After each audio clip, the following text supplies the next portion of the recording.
Hello दोस्तों, आज हम कक्षा 10 विज्ञान एनसीईआरटी स्तर पर अध्याय 10 प्रकाश परावर्तन तथा अपवर्तन को चैप्टर के महत्वपूर्ण टॉपिक गोली दर्पण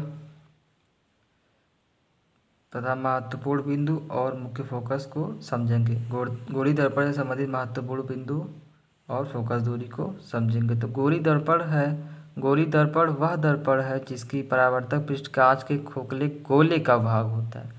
ठीक है, अर्थात कहने का अर्थ क्या है, ये कांच का खोखला भाग हमें इस प्रकार से, ठीक है, कांच का खोखला भाग है ये।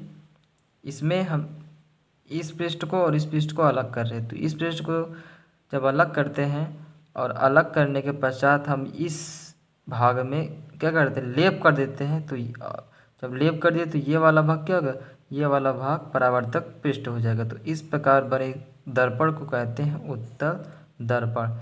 ठीक है, और फिर अब की बारी दूसरे वाले पृष्ठ को ले लेना है और बाहर की ओर हमें लेप कर देना है। तो ये परावर्तक पृष्ठ क्या हो जाएगा, धसे हुए में हो जाएगा।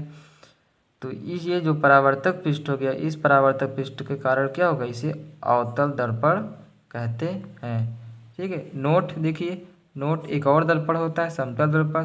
समतल दर्पण क्या होता है, इसका परावर्तक पृष्ठ क्या हो, बिल्कुल समतल हो। जैसे आप देखते हो घरों में जो जो कांच यूज किए जाते हैं, शीशे, जो अपने चेहरों को देखने के लिए जो प्रयोग में लाया जाते थे, जो दर्पण होता है उसे क्या कहते हैं, उसे समतल दर्पण ही कहते हैं। ठीक है, महत्वपूर्ण बिंदु देखते हैं। तो मान लेते हैं ये दर्पण हमने ले लिया M और N। ठीक है, ये दर्पण है, दर्पण के मध्य बिंदु को कहते हैं ध्रुव और इसे P से प्रदर्शित करते हैं, P से। ठीक है, और ध्रुव से होकर जाने वाली रेखा को, ये जो रेखा है इसे कहते हैं मुख्य अक्ष। क्या कहते हैं, मुख्य अक्ष कहते हैं। ठीक है, और जो ये क्या होगा, ये है, ये कोई गोली, ठीक है, ये कोई गोली क्या है, गोली दर्पण है। गोली दर्पण नहीं, ये क्या है, गोली कांच का क्या है, कांच का एक खोखला गोला है। ठीक है, ये इसका मान लेते हैं केंद्र है, तो इसे केंद्र को कहते हैं वक्रता केंद्र कहते हैं। इसे कैपिटल सी से प्रदर्शित करते हैं। तो ध्रुव और सी के बीच की दूरी को कहते हैं कैपिटल आर सी से प्रदर्शित करते हैं और कहते हैं वक्रता त्रिज्या। ठीक है, तो P और C के बीच दूरी को वक्रता त्रिज्या कहते हैं, इसे कैपिटल R से प्रदर्शित करते हैं। P और C के मध्य बिंदु को मुख्य फोकस कहते हैं, इसे कैपिटल F से प्रदर्शित करते हैं। इससे कैपिटल F से प्रदर्शित करते हैं। P और F के बीच की दूरी को स्मॉल f से प्रदर्शित करते हैं और इसे कहते हैं फोकस दूरी।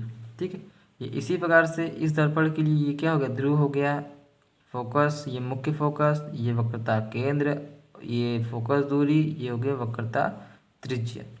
ठीक है, तो इस प्रकार से हम गोली दर्पण से संबंधित महत्वपूर्ण बिंदु को समझ लेते हैं। अगला जो टॉपिक है वो है मुख्य फोकस, प्रिंसिपल फोकस। ठीक है, इसे इंग्लिश में कहते हैं। ये क्या होता है, किसी अवतल दर्पण में मुख्य अक्ष के समांतर आने वाली प्रकाश किरणें। कहने का अर्थ यहाँ है, देखिए ये कोई मैंने ले लिया, ये ले लिया अवतल दर्पण, तो यहाँ से प्रकाश किरणों को मुख्य अक्ष के समांतर भेजे। समांतर अर्थात जो क्या हो, जिनके बीच की दूरी क्या हो, समान हो। ये देखिए यहाँ से यहाँ के बीच दूरी समान है, यहाँ के पास बीच की दूरी समान। तो यहाँ से मैंने दो प्रकाश किरणों को भेजा और ये क्या होगा, ये जिस बिंदु से होकर जाएगा, कट करेगा, ठीक है, प्रतिच्छेदित होगा, उस बिंदु को कहते हैं मुख्य फोकस कहते हैं। ठीक है, क्या कहते हैं, मुख्य फोकस कहते हैं। तथा ध्रुव P से मुख्य फोकस की दूरी को फोकस दूरी कहते हैं। क्या कहते हैं, फोकस दूरी। अर्थात ये F और P के बीच की जो दूरी होगी, ये दूरी होगी, उसे फोकस दूरी कहते हैं। तो ये क्या है, ये है फोकस दूरी। ठीक है, और जो फोकस दूरी होता है, ठीक है, फोकस दूरी F बराबर होता है कैपिटल R बटे 2। ठीक है, ये एक संबंध होता है, फोकस दूरी F क्या है, फोकस दूरी R क्या है, वक्रता त्रिज्या। तो वक्रता त्रिज्या, ठीक है, वक्रता त्रिज्या और फोकस दूरी में संबंध। ठीक है, ये बहुत ही इम्पोर्टेंट है।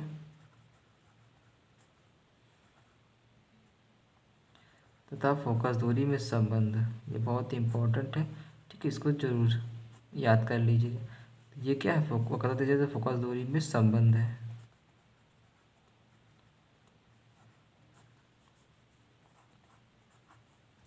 इस प्रकार हम गोलीय दर्पण और उसके महत्वपूर्ण बिंदु और मुख्य फोकस को समझ लेते हैं।